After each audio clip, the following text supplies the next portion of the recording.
Welcome back to the Triple Threat Podcast. My name is Ishan Sheth, alongside me, Willie Zell.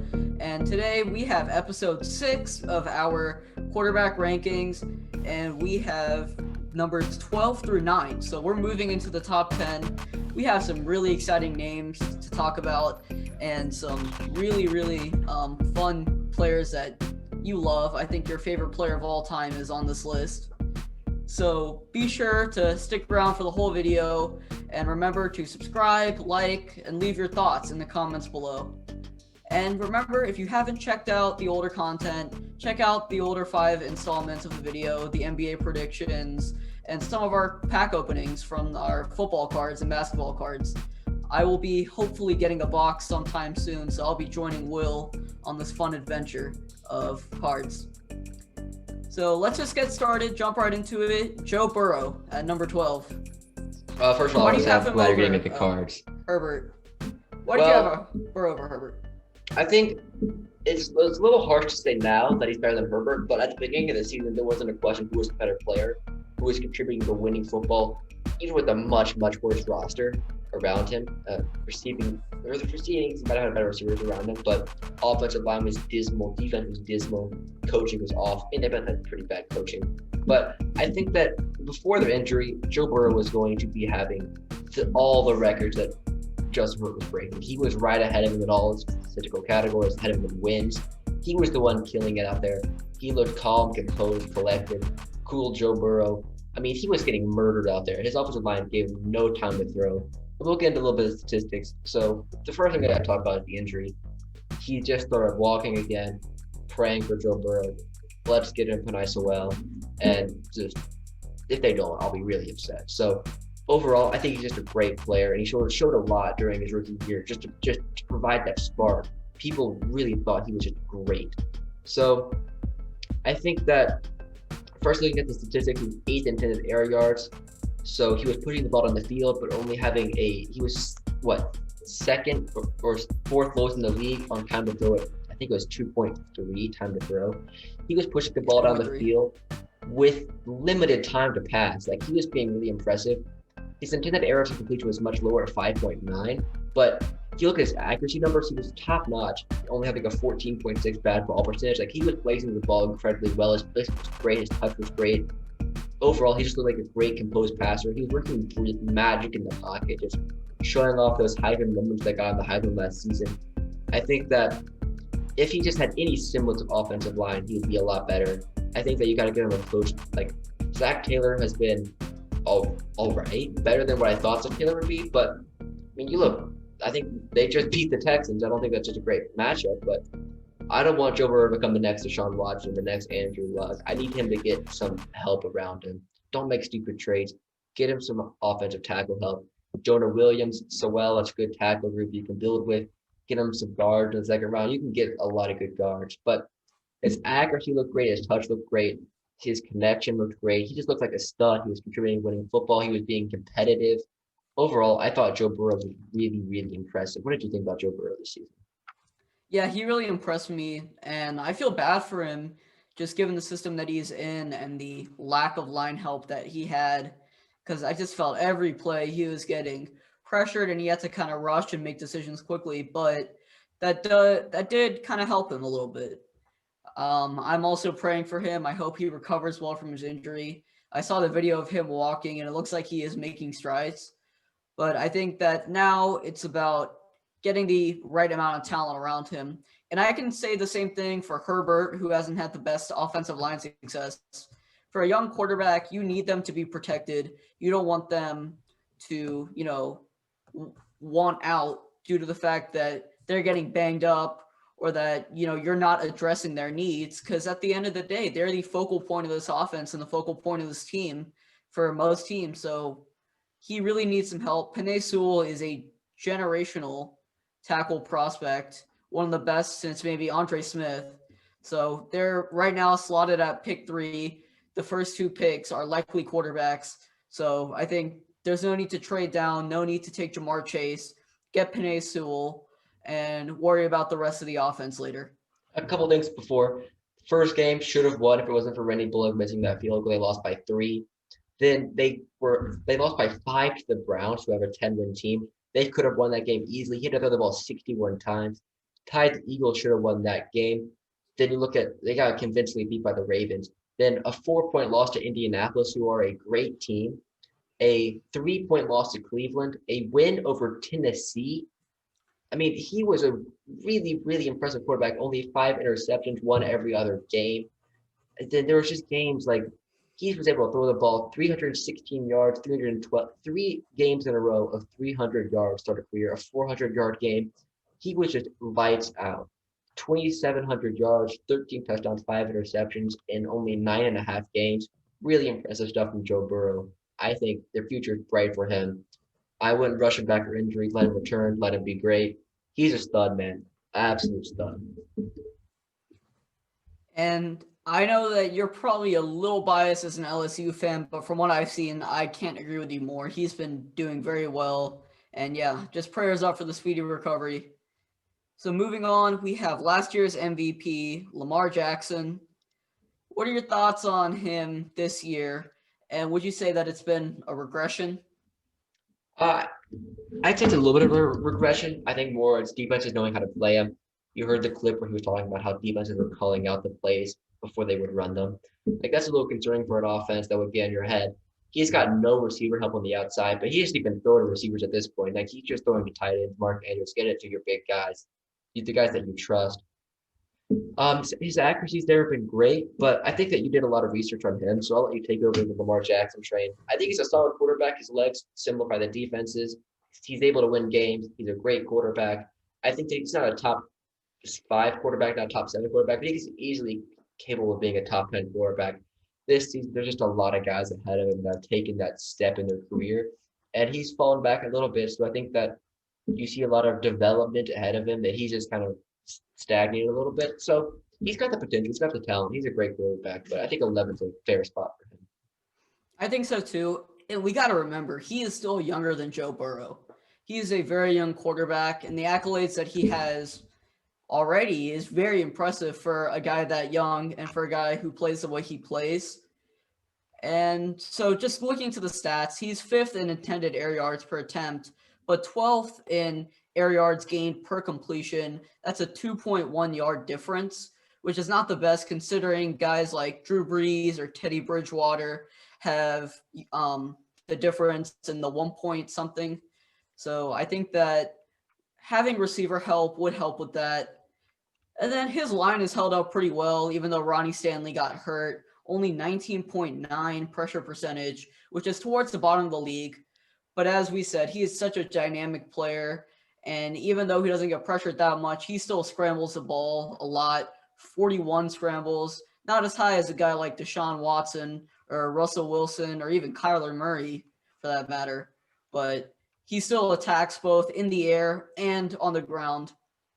But one stat that I saw that emphasizes this is the, I guess, balance of passing and rushing yards in the RPO.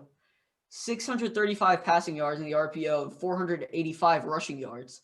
And the only other player who has, a higher RPO tendency or more RPO plays than Lamar Jackson is Kyler Murray, who has over 1,000 RPO passing yards and only like 200 something rushing yards. So it's still pretty balanced there. And then in some of the other stats like bad ball, good throw percentage, he's average, but I really would like to see a more dynamic receiver instead of just a pure speed guy like Marquise Brown. I know that your pet peeve is everyone just loving speed and going like crazy over speed because they see Tyreek Hill, but it's such a systematic thing. It has to work.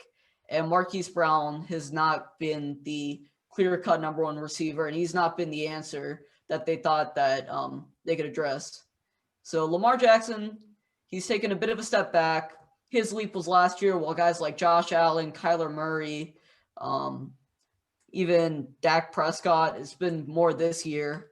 But I still think he has the potential to be a top 5 quarterback if he has the right offensive system around him and a good group of receivers that he can rely on, and not just Mark Andrews and some of the other tight ends.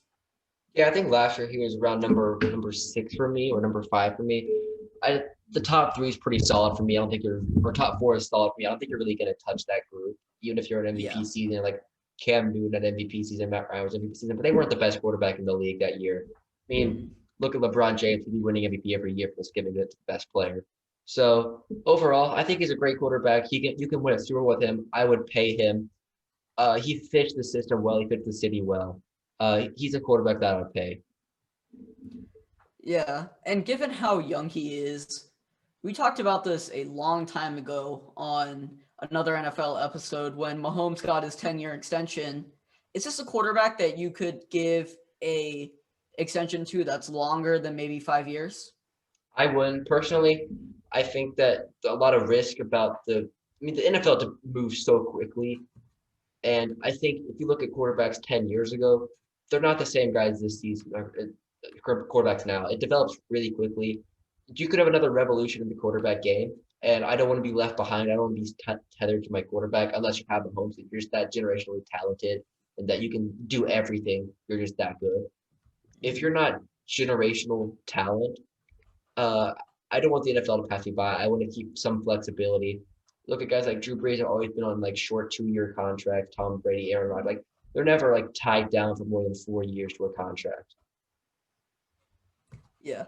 So moving on to the top 10, the guy that's going to start us off is a guy that is criminally underrated. If Patrick Mahomes did some of the stuff that he did, my Instagram feed I'd probably just delete Instagram after seeing too much Mahomes content. But Matthew Stafford, he's not been on the best teams, but he's always put up really good stats. What are your thoughts on Stafford this season? I mean, he's a great quarterback. I think he's shown some ability this season. He pulled out some of the craziest no look stuff, and he gets zero credit from the media. I think a lot of the NFL executives all love Matthew Stafford. They all appreciate. You hear Bruce Arians raving about how good he is. He's someone that's rated among the NFL circle, but I think among the media, he's underrated. He has the exact same intended air yard stats as Josh Allen at 8.4 per attempt and 6.7 per completion. He's 12 in on-target passes and tied with Brees at time to throw at 2.2. Getting the ball up that deep, that quickly, that accurately, in that quick of a time frame is so impressive. The fact that he's doing this with the Detroit team, like he carried them to some wins.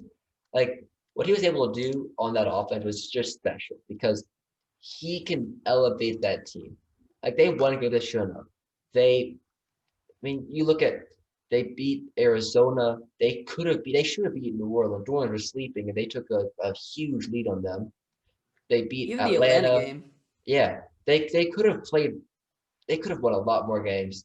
He looked great against Washington's defense, 270 yards, 3 touchdowns, passer rating of 127 against the top 5 defense. He had, I think, 5 games or 6 games over 100 passer rating. Like he's played really well. He's a great quarterback. I think in any other team, just get him out of there. Matthew Stafford, it's time for you to go. Go to a good team, please. I think Indianapolis would be an awesome fit. I was just thinking of that. That would be so much fun to see. Really would be. I'd trade a first round pick for him, a second round pick for him. I mean, I don't know how much Detroit would ask for him, but I'd pay it. If you can lower your trade by Matthew Stafford to say, all right, it's been a fun run. I stuck it out here for a while. Just let me leave, please. Just take a third round pick for me and I'll go. Just be happy you had me because you're wasting another great talent. Wasted Calvin Johnson, wasted Barry Sanders. Please don't waste Matthew Stafford. I mean, they've already wasted Matthew Stafford. So Yeah, this Detroit organization as a whole, if you listen to some of the stuff that Calvin Johnson said after he retired, it made me lose all respect for Detroit. They were pretty much putting Megatron on opiates so he could be on the field as long as possible, and that's why he doesn't affiliate himself with the NFL anymore. And so hopefully they don't do things like that with Matthew Stafford because that's really just cruel. But he needs to get out of Detroit. and then they wouldn't pay it. They wouldn't Yeah. pay Calvin Johnson for Barry Sanders after they retired early because like, oh, you retired, you're not getting your money. Bye bye. Like It's just cheap. Detroit has been stuck in no man's land for pretty much the entire decade. They've had a couple of playoff appearances, but they haven't been able to make it out of the first round. So I think it's time for Matthew Stafford to go. He's getting up there in age, and if he wants to actually make some sort of serious playoff run it's not going to happen in Detroit. It's got to happen somewhere else. So moving on to the final player in this installment, another older quarterback, much older than Stafford, a guy that you love and a guy that I've seen torch my Falcons defenses for 12 years. Yeah, 12 years since I've been watching football. Drew Brees. Yeah, this is a funny one because half people tell me I'm too low on him. Half people tell me I'm too high on him. Like, there's no really winning here. You either love him or you hate him. I love him. I could see him being a top 5 quarterback easily. Like, he has every year he's played in the NFL, he's been a top 3 quarterback in terms of PFF grades. He's had a down year this season. I think his accuracy's dipped.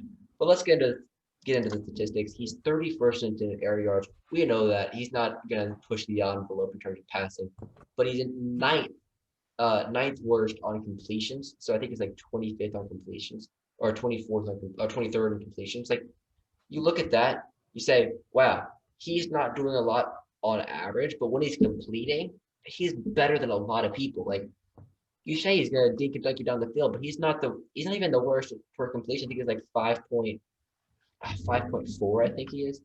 His efficiency and his arm look good.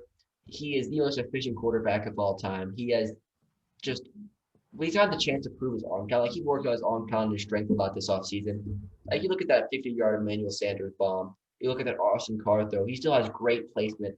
He's just a great quarterback. But you've seen there's been some miscues. There's some misfires. Like, every game's had 1 or 2 throws. You're like, oh, that's not a Drew Brees throw.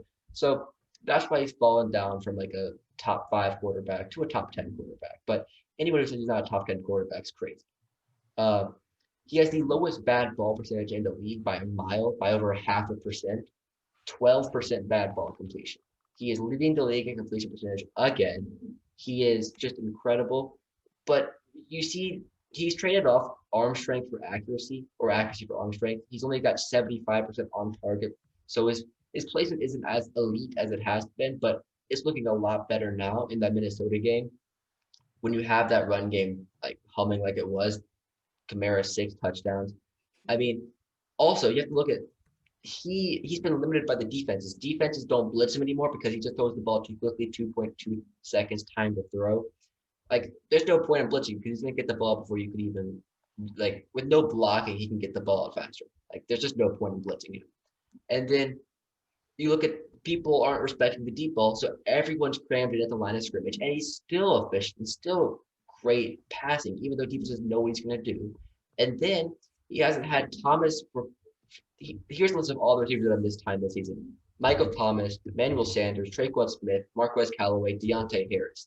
That's his top 5 guys that all missed time this season. Even Jared Cook, I think, missed some time this season. Like, they have missed a lot of talent. Brees has played maybe 4 or 5 games with Michael Thomas this season, and we saw what that connection was last season. 149 catches, 1,700 yards. Like, that is special. And he hasn't had time to play with him. He hasn't played with the healthy Michael Thomas all season. And that's crazy. So I think that you just have to take a step back, realize, hey, this team's built for the playoffs. They've got a great defense. Brees is still a great quarterback. He can lead this offense efficient. He will not make any mistakes. Let me look at his turnover statistics this season because he just does not turn the ball over at all. So I think he has 6 interceptions all season. And he had 2 against the Vikings that both weren't deserved. Like, that ball went through the hands of Emmanuel Sanders and tipped it up to a defender. Like, I think if you look at the turnover-worthy plays, he probably has about like 5 turnover-worthy plays. Like, he has been great. Another efficient season. Where would you have your Brees in your opinion? In terms of just like pure rankings, I think that around the back half of the top 10 seems about right. And then I think that he's regressing a little bit, but I feel like he can stay around this area for the next couple of years. I mean, I hope he plays for the next couple of years because this team is ready. This team is strong. But if he rides off into the sunset with the Super Bowl, I will be the happiest man in the world. So he's still a great quarterback. Anyone that disagrees with this, at least if you disagree with him, that they think I'm too low on him, I'll take that for sure. But if you think that I have Drew Brees too high, you're crazy. Just dislike this video, please. Like, I don't care. Well, the whole city of Atlanta will give you some dislikes. 0 likes, 6 million dislikes. I'll create a couple burner accounts to get that started for you. Nah, I'm playing. I hate the Saints, as you know, and I don't like a lot of Saints players. I don't like Sean Payton especially, but Drew Brees is someone that I respect a lot. He, on and off the field, he is a very respectable man, a lot of class, a lot of character. And I really wish the best for him. And that's crazy that I'm saying that of all people, but I think that even at 41, he's 41, right? 41, yeah. Yeah, 41.